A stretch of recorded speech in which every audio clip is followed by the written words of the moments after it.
Hey guys, it's Sleep Grandma with you again.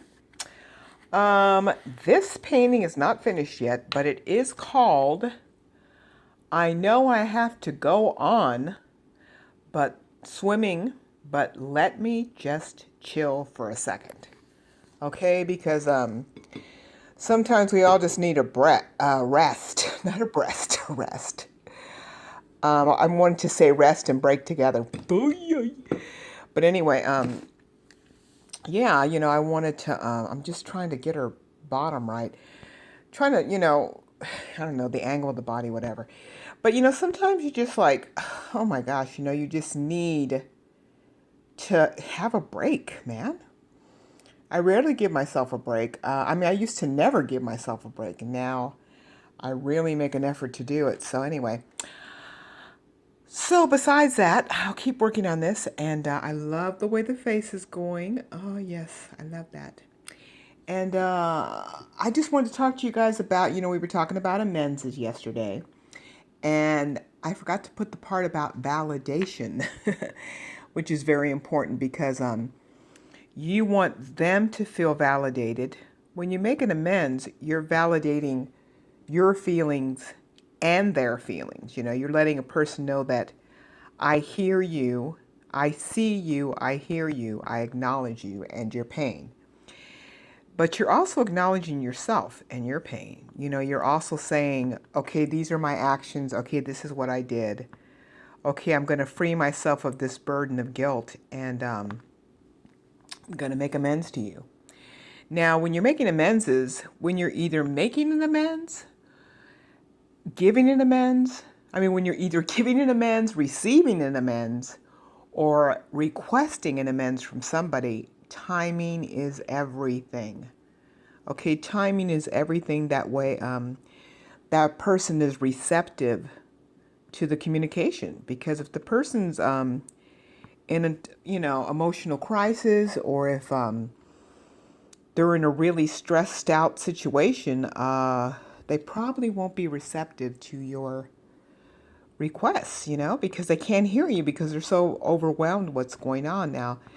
Am I saying that you should wait till the time is perfect? No, I'm not saying that because there's really no perfect time. But you can pretty much tell. Let me give you an example. When I very reluctantly made amends to my brother-in-law, and I had yelled at my sponsor and told him that I wasn't going to do it, but he told me I had to in order to be free. So one day I was over there. I was going to spend the night with my sister, and we were all sitting on the patio watching the TV through the patio window, their big bay window, and all of a sudden I just knew, one of my friend Debbie, another friend Debbie had told me that God would let me know when the time was right, and all of a sudden I felt like this is the moment to say it. So I turned around and just started making an amends to him and said, I did this and I did that, and I'm an alcoholic, and part of my healing process is to make amends. So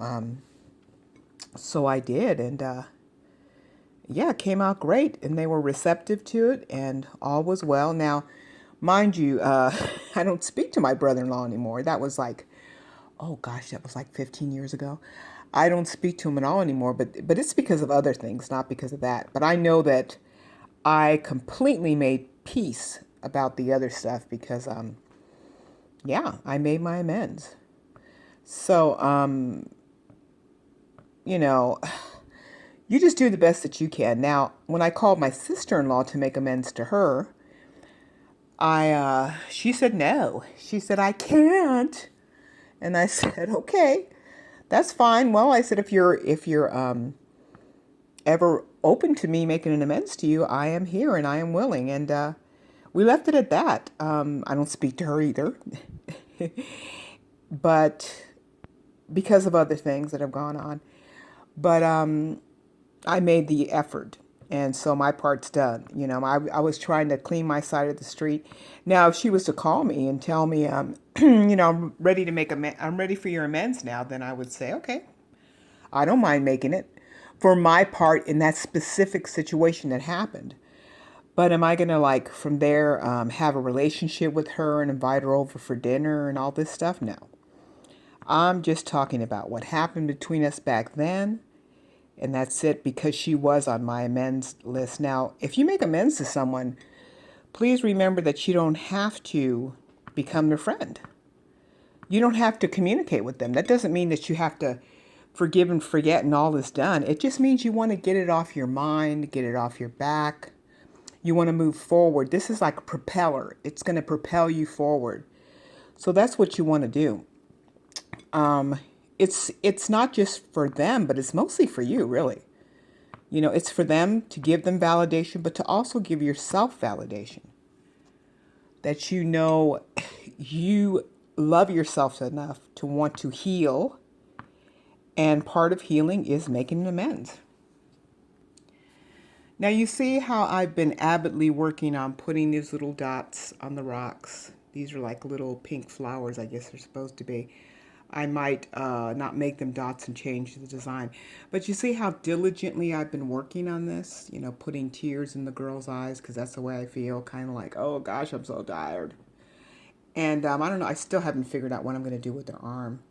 But anyway, this is the way you work on your sobriety, your recovery. You know, you put in your sky, the color you want it. That means you're going to put the people you want in your life, and you're going to probably cut off a lot of other people. You're going to put in the colors in the water. Any colors you want, the colors that are pleasing to you. Doesn't matter what anybody else thinks. It's your painting, okay? It's your recovery. And you're going to do it at a pace that your sponsor tells you to do it. And so you can have a full recovery. Now, later on today, I'm meeting with my sponsor because I want to discuss with her and get her point of view of what I went through this weekend. And, you know, I want to get her take on it. I just want her opinion. We'll see what she says. I hope she says I wasn't wrong. But if she does, that's fine. Like I said, I want to grow. I want to know. And I'm willing to listen to it and be open to it. I also want to explain what I was thinking when I said, what I did, and see what she thinks of that, because she might have better solutions for me, obviously, because, you know, my solution before was to drink alcohol and probably, you know, curse you out. But my solutions today are much different. I live in the solution. I try to live in the solution, not the problem. So in order to do that, I have to stay on top of it. You know, it's much easier than you think after a while. It's kind of like riding a bike. At first, it's kind of wobbly and you fall down a couple of times. But once you get that momentum going, it gets easier and easier. And it has its challenging moments, but it's doable. And you really find yourself, you know, riding that bike fast and the wind's going through your hair, and it's just wonderful. You know, I know someone in AA that helped me during the memorial, and I really appreciated it. He set up the tables for me and stuff. And he's been sober since he was 14 years old. I think he's about early 40s now. So he knows a lot about it, but you know, he still goes to meetings all the time, and he's still very involved in the program because he knows it works. He knows that it works, and he'll teach you how to ride that bike. You know, we help each other, like another friend of mine, another male friend of mine, and another brother in AA says, we hold each other up around here, and that's what we do. So, I mean, the only reason I talk about AA a lot is because it has changed my life. I'm not a AA recruiter or, you know, anything like that. So, I'm not a cult. It's not a cult, and I'm not a cult member. I'm just saying this really has worked in changing my perspective as far as living goes. So, I find things, I find answers to solutions to problems that used to baffle me. And that's one of the 12 promises they have in the big book that that, yeah, you know, things that I would just be like overwhelmed. I mean,